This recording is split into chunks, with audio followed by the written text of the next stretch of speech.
Hello everyone, it's Hot Black Mike, welcome back to another video. Today we're going to be ranking every order of knights medieval to Total War, of which there are 4. The Teutonic Knights of the Holy Roman Empire,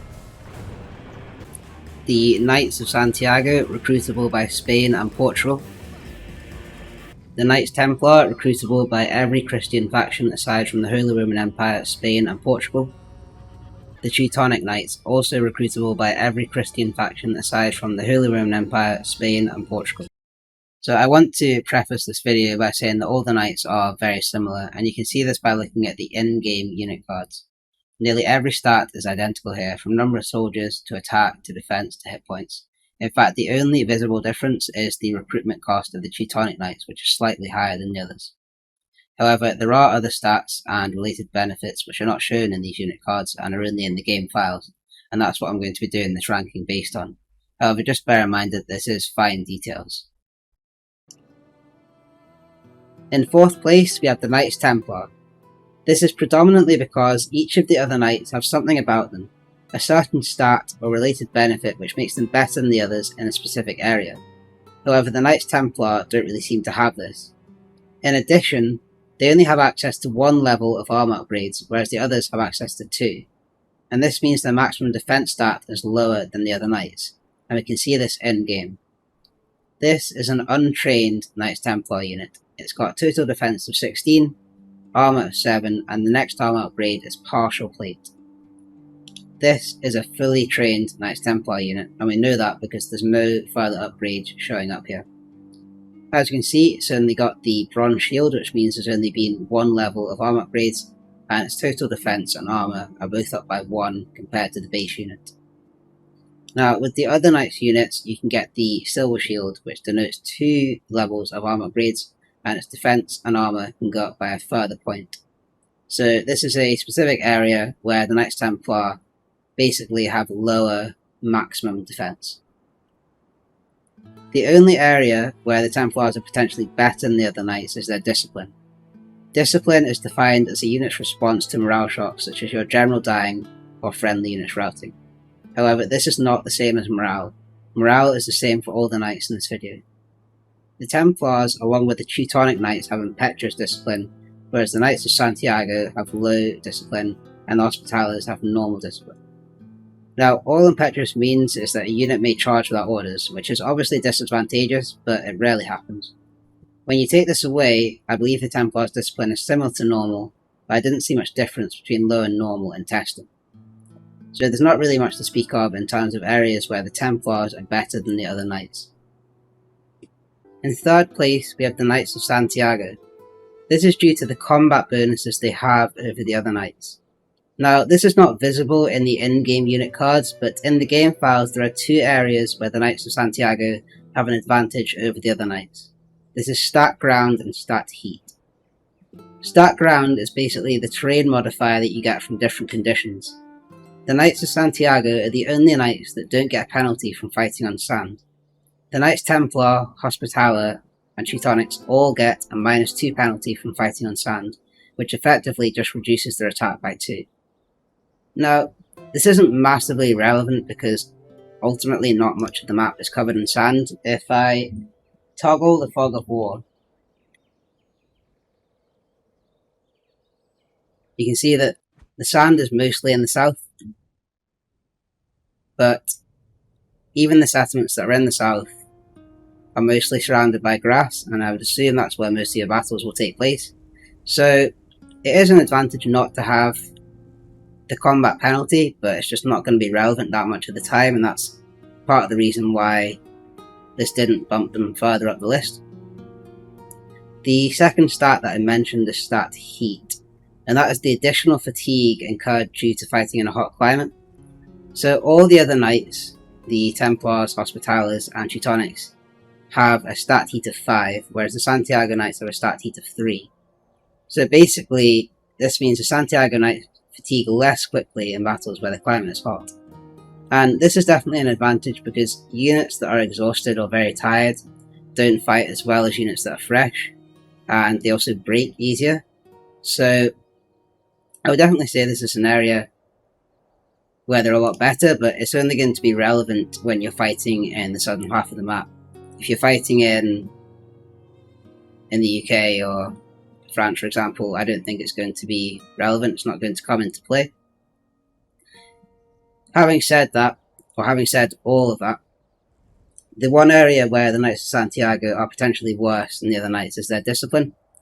So, I think as I alluded to in the Knights Templar section, the Knights of Santiago have low discipline, whereas the Hospitallers have normal discipline, and then both the Teutonics and Knights Templar have impetuous discipline. So this is not the same as morale, it's just a unit's response to morale shocks. That's what discipline is defined as. In my testing, I haven't seen much difference between low and normal or impetuous, and that's part of the reason why I've still put the Knights of Santiago third. In second place, we have the Teutonic Knights. The main reason I've put them in second is because they use a mace as their secondary weapon, whereas the Templars, Hospitallers, and Knights of Santiago all use a sword. If I zoom into this fight here, once they put their lances away, you should see them pull out a mace, which is there.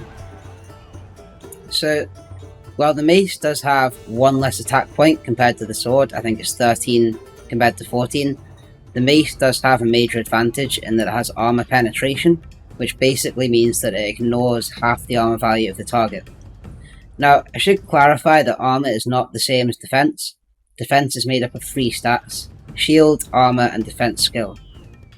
Armor penetration only ignores half the armor, so if the target's defense mostly comes from shield or defense skill, then the mace won't make much of a difference.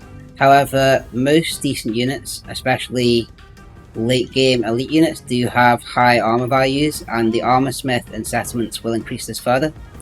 So, especially in the late game, the Teutonics should be able to do a lot more damage than the other knights through using the mace. I think using the mace, which is effectively a combat bonus, is a lot more relevant and a lot more effective than the situational combat bonuses that the Knights of Santiago had, which is why I put the Teutonics in second ahead of the Knights of Santiago. As for why they didn't get the top spot, I will explain that next. And in first place, we have the Knights Hospitaller, primarily due to the benefits that their guild brings, which is the building you need to recruit them. So here in this French campaign, I'm about to be offered the Hospitallers Guild, also known as the St. John's Minor Chapter House, and I just want to show the benefits that this can bring to your settlement.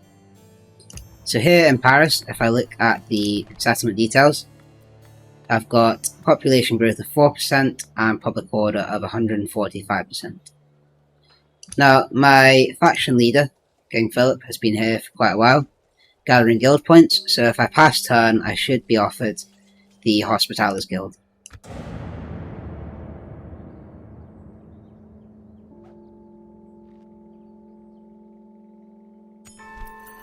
So there we have it, we are offered the St. John's Minor Chapter House, which is the building you need to be able to recruit the Hospitaller Knights, also known as a guild.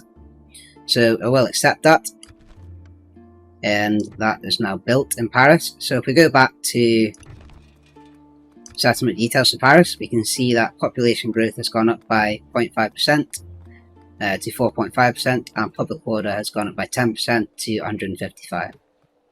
So this is all due to the public health bonus that the Hospitallers Guild gives you. Now, none of the other Knights Orders give any benefits like this. Their guilds give no benefits other than being able to recruit the Knights themselves. So I would say this is the biggest advantage of any of the Knights Orders, and that's because on the highest levels of difficulty, I think the hardest parts of the game are keeping your public order in check and also being able to raise cash for your armies. This guild allows you to increase your public order and also increase population growth, which means you can get to higher levels of population and therefore make more trade income. So, in my opinion, the Hospitallers order is the best because of the benefits of their guild. And when you get up to higher levels, this public health bonus will increase. So if we go back to the settlement details, building browser, Right now we've just got the minor chapter house, but if we get to the major chapter house, we'll get a 10% public health bonus. And if we get to the headquarters, we'll get a 15% health bonus. So, yeah, so my opinion is that this is the biggest advantage of any of the Knights Orders. I think this is better than any combat bonuses, just because it helps you so much in-game, but I'd love to know everyone else's thoughts. Of course, it does only impact the settlement that the actual guild is built in, so it's only going to impact Paris as opposed to any other settlements I have. But thanks for watching, I hope you enjoyed it, and I'll see you in the next one.